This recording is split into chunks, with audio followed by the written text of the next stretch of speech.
50 anos, hein? A queda do regime de Assad na Síria depois de 50 anos foi um marco histórico, sem dúvida. Mas aí, o que isso significa realmente para os sírios? Para quem viveu sob essa ditadura? É o que a gente vai tentar entender hoje. É isso aí. A gente mergulha de cabeça na Síria pós-Assad. Vida real. Foco nas histórias de quem voltou. Que construção. É fascinante, né? Analisar essa nova fase da Síria. Um país que, por décadas, foi sinônimo de opressão. Pois é. E milhões de pessoas tiveram que fugir, buscar segurança em outros É lugares. verdade. E agora? Com a queda do regime, Não, os sírios estão voltando. voltando, cheios de esperança, mas claro, com muitas incertezas também. Exato. Para a gente entender melhor essa realidade, vamos acompanhar a história de Omari. Omari. Um refugiado que, depois de 10 anos, decide voltar para casa. E ele descreve com emoção a primeira oração livre em Damasco, na Praça Omari, logo depois da queda do regime. Imagina. Que momento, hein? Mudança drástica que a Síria está vivendo. Mas a jornada de volta para casa Não foi fácil. não foi fácil. No caminho para a cidade natal dele, destruição, tanques destruídos, lojas saqueadas, Com as marcas da guerra. marcas da guerra. E não só nos prédios, né? Omar carrega traumas profundos. Ele foi preso, Torturado. torturado num quartel militar, acusado de ser cipião de Israel. Nossa, não. Quebraram os dentes dele. As dores nas costas persistem até hoje. É de partir o coração. É. E essa é a história do Omar. Abrir um parêntese importante. Importante. No regime de Assad, a gente vê ali a prática, né? Sistemática, prisões arbitrárias, tortura, desaparecimentos. O Omar é só um entre milhares que sofreram nas mãos desse regime. E as experiências dele refletem a brutalidade que marcou a Síria por décadas. Uma máquina de silenciar qualquer oposição. E mesmo com toda essa dor, Omar sentia falta. Sentia falta da terra dele, da sua gente. E ele reencontrou o irmão, o Yajar, que também tinha se exilado. E juntos, voltaram para casa da família. Agora, 7 pessoas. 7 pessoas vivendo apertadas, em 2 pequenas habitações. E a história do Yasser é ainda mais forte. Porque ele foi preso e dado como morto pelo regime. Sem ter nenhum envolvimento político, imagina. A angústia da família, todos esses anos sem saber o destino dele. Enquanto os outros Yazers, né, assim por aí, quantas famílias ainda buscam respostas, informações sobre seus entes queridos desaparecidos? É verdade. Uma ferida que com certeza jamais vai se cicatrizar completamente. E essa busca por respostas, essa busca por justiça? É um dos maiores desafios da Síria hoje. Para construir um futuro de paz, o país precisa confrontar o passado, as feridas abertas, né?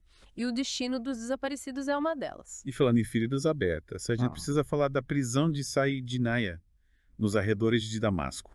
Um local que se tornou símbolo da brutalidade do regime. Pode explicar melhor pra gente o que acontecia lá? Saidinaya era uma prisão de segurança máxima, mas na verdade funcionava como um centro de tortura e extermínio. Nossa! Milhares de opositores ao regime foram presos lá, submetidos a torturas sistemáticas. E muitos nunca mais voltaram para casa. É um capítulo sombrio da história da Síria. É difícil até imaginar. O que acontecia dentro daqueles muros? Familiares ainda buscam notícias dos seus entes queridos desaparecidos. Agarrados a um fio de esperança, vasculhando listas, interrogando ex-prisioneiros. Qualquer pista que possa levar a alguma informação. Uma busca desesperada por qualquer sinal de vida, por um mínimo de fechamento. E essa angústia, essa incerteza, é algo que muitos sírios carregam até hoje. Imagina o impacto psicológico. O trauma. De ter um ente querido desaparecido, sem saber se está vivo ou morto. E essa busca por respostas levou muitas famílias ao Hospital Al-Mustahid, em Damasco. Corpos de prisioneiros de Saidinaya foram levados para lá. E fotos dos mortos foram expostas, para que familiares pudessem tentar reconhecê-los. Que situação terrível. De fato, uma cena de partir um coração. Imagina a dor dessas famílias tentando identificar seus entes queridos entre os corpos. Muitos deles desfigurados pela tortura, pela passagem do tempo, a busca por um nome, por um rosto familiar, em meio ao horror. Para a gente entender como a Síria chegou a esse ponto, a gente vai voltar um pouco no tempo, né? A família Assad está no poder há mais de 50 anos. Hafez al-Assad, pai de Bashar al-Assad, chegou ao poder através de um golpe de Estado em 1970, instaurando um regime autoritário repressivo. Exato. E quando Bashar al-Assad assumiu o poder em 2000, após a morte do pai, havia uma expectativa, né, de que ele promovesse reformas, abrisse o país. Mas, infelizmente, ele seguiu os passos do pai, sufocando qualquer tipo de oposição. E essa repressão se intensificou em 2011, com a Primavera Árabe. A Primavera Árabe, né? Que trouxe tanta esperança de mudança para o mundo árabe, acabou se transformando num pesadelo para os sírios. Protestos populares, pedindo a democracia e a liberdade. Foram recebidos com violência brutal. Violência brutal. O regime usou até armas químicas contra civis. Um ato de crueldade inimaginável. Sem dúvida. E nesse contexto, a Rússia teve um papel crucial na manutenção do regime Assad. O apoio militar de Moscou foi fundamental para que Bashar al-Assad resistisse à pressão internacional e se mantivesse no poder. E agora, com a queda do regime, a Síria se encontra numa encruzilhada. Quem assume o poder? Qual o futuro que espera esse país tão machucado? E é aí que a história do Omar volta a nos intrigar. Ele, que depositava tanta esperança na queda do regime, agora se vê diante de novos desafios. Os novos governantes são a milícia islâmica Hayat Tahrir al-Sham, ou HTS, que promete um futuro melhor. Será? Essa é a grande questão. A ascensão do HTS, um grupo com raízes na Al-Qaeda, levanta muitas preocupações. Eles prometem estabilidade e a implementação da Sharia, a lei islâmica. Mas isso gera muitas dúvidas sobre como eles lidarão com a diversidade da sociedade síria. Quais são as preocupações específicas em relação ao HTS? O que te preocupa nesse novo cenário? Bom, o HTS é conhecido por sua visão rígida e muitas vezes brutal da Sharia. Grupos minoritários, como os cristãos, temem pela sua segurança e pela garantia de seus direitos no Estado Islâmico. Eles se perguntam, haverá espaço para a diversidade religiosa e cultural sob o comando do HTS? E essa preocupação não se limita aos cristãos, né? Eu li relatos de ativistas em Damasco, que mesmo celebrando a queda de Assad, temem que a liberdade individual seja restringida, especialmente das mulheres. A Síria apenas trocou um ditador por outro. Essa é uma pergunta que ecoa em muitos cantos da Síria. A comunidade internacional também observa com atenção, né? Questionando se o HTS permitirá a participação da sociedade civil na reconstrução do país, ou se vai impor um novo regime autoritário. E a toda, como ele se sente em relação a tudo isso? Ele se sente seguro, confiante. Omar expressa uma mistura de esperança e apreensão. Ele acredita que o HTS terá estabilidade e segurança, algo que ele anseia depois de anos de conflito. A promessa de um governo baseado na Sharia também o conforta, pois ele é um muçulmano devoto. Mas ele sabe que a vida sob o HTS será diferente, com novas regras, novos costumes. Ele se preocupa com a liberdade das mulheres, com o futuro de seus filhos, mas no momento ele prefere focar na esperança de paz e na possibilidade de reconstruir a vida dele. Então o que a gente tem aqui é um cenário complexo, né? Com muitas nuances, muitas incertezas. A queda de Assad, que a princípio parecia uma vitória, agora se revela um novo capítulo cheio de desafios, e a história do Omar, com suas esperanças, com seus receios, reflete bem essa complexidade. Exatamente. A Síria está num momento crucial da sua história. O futuro do país vai depender das decisões dos novos líderes, da capacidade de garantir justiça, liberdade e paz para todos os sírios. E o mundo observa com atenção, torcendo para que a Síria encontre o caminho da paz e da prosperidade. E a gente continua acompanhando a história do Omar e da Síria, tentando entender os desafios, as esperanças e as incertezas que marcam essa nova era. A história do Omar e da Síria como um todo, né, faz a gente pensar como um país se reergue depois de tanta destruição, tanto sofrimento. A reconstrução da Síria vai muito além dos prédios, das ruas. A gente está falando de reconstruir o tecido social, o sistema político, a economia.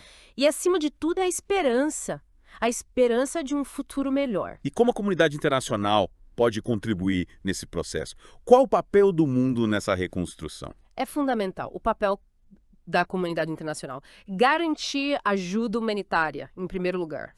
Para os milhões de refugiados deslocados internos. Muita gente perdeu tudo. Além disso, a reconstrução da infraestrutura. Hospitais, escolas, sistemas de água e energia. Isso exige um investimento massivo. E não podemos esquecer que a Síria, né, acabou se tornando um palco de disputas geopolíticas, com vários atores buscando influenciar o futuro do país. Isso não dificulta a ajuda internacional. Com certeza. A guerra na Síria atraiu atores regionais e globais, cada um com seus próprios interesses. A Rússia e o Irã apoiando o regime Assad, países ocidentais e algumas nações árabes apoiando grupos rebeldes. Essa polarização torna a cooperação internacional muito, muito difícil. E como essa disputa geopolítica impacta a vida do Omar e de outros sírios que estão tentando reconstruir suas vidas? Imagina a dificuldade de conseguir ajuda humanitária quando as rotas de acesso são controladas por diferentes grupos armados, cada um com suas lealdades. A reconstrução de escolas e hospitais se torna um desafio enorme quando a segurança da região é instável. A vida cotidiana se transforma num ato de resistência, em meio à incerteza. E a economia? Como fazer a economia síria voltar a funcionar depois de tantos anos de guerra? A economia síria está devastada. A guerra destruiu indústrias, campos agrícolas, infraestrutura básica. A moeda síria desvalorizou drasticamente e a inflação está fora de controle. A reconstrução econômica vai exigir um plano abrangente, com investimento em setores-chave, criação de empregos, apoio a pequenas empresas. E qual o papel da sociedade civil nesse processo? Como os próprios sírios podem contribuir para a reconstrução do país? A participação da sociedade civil é crucial. São os sírios que conhecem de perto as necessidades de suas comunidades, que podem mobilizar esforços locais, que podem promover o diálogo, a reconciliação. É fundamental que a comunidade internacional apoie as iniciativas da sociedade civil síria, fortalecendo sua capacidade de ação. E como lidar com o trauma? Com as feridas emocionais deixadas pela guerra? Como reconstruir a confiança, o senso de comunidade, depois de tanta violência, tanta divisão? Essa é uma das tarefas mais desafiadoras. A Síria precisa de programas de apoio psicológico para as vítimas da guerra, de iniciativas que promovam a reconciliação entre comunidades divididas pelo conflito. É um processo longo, delicado, que exige sensibilidade, paciência e investimento. E a gente volta para a história do Omar, que tenta reconstruir a vida dele em meio a todas essas dificuldades. Ele nos contou que, apesar de tudo, sente uma enorme vontade de contribuir para a reconstrução do seu país. É inspirador ver essa força, essa resiliência do povo sírio. Mesmo diante de tanta diversidade, eles buscam reconstruir suas vidas, suas comunidades, seu país. E a história de Omar nos mostra que a esperança, por menor que seja, ainda existe. E o que podemos aprender com a história da Síria? Com a história do Omar? O que essa experiência nos ensina sobre a fragilidade da paz, a importância do diálogo, a necessidade de solidariedade? A história da Síria nos lembra que a paz não é um estado permanente, mas sim um processo contínuo, que precisa ser cultivado, nutrido, defendido. Ela nos mostra que a violência e a intolerância só geram mais sofrimento, mais destruição. E nos convida a refletir sobre o papel que cada um de nós pode ter na construção de um mundo mais justo, mais pacífico. Que a comunidade internacional, em vez de se digladiar por poder, por influência, se une para ajudar a Síria a se reerguer, que ajude o Omar e tantos outros sírios a reconstruir suas vidas, a trilhar um caminho de paz e esperança. De fato, a história da Síria é um alerta para todos nós. Um alerta sobre a importância do diálogo, da tolerância, da compaixão, que a gente possa aprender com os erros do passado e construir um futuro onde a paz seja o objetivo maior. E a violência seja banida para sempre. E além da ajuda material, né, a comunidade internacional precisa apoiar a Síria na construção de instituições democráticas, sólidas, que garantam a participação de todos os setores da sociedade. É fundamental também promover a justiça de transição, lidar com os crimes do passado, para que o país possa romper com o ciclo de violência, de impunidade. Um desafio e tanto, hein? Mudar a cultura de um país que viveu por décadas sob um regime autoritário. Mas pensando no futuro, que tipo de educação é fundamental para formar novas gerações de sírios? Gerações que possam construir uma Síria diferente. A educação vai ser a chave para transformar a Síria.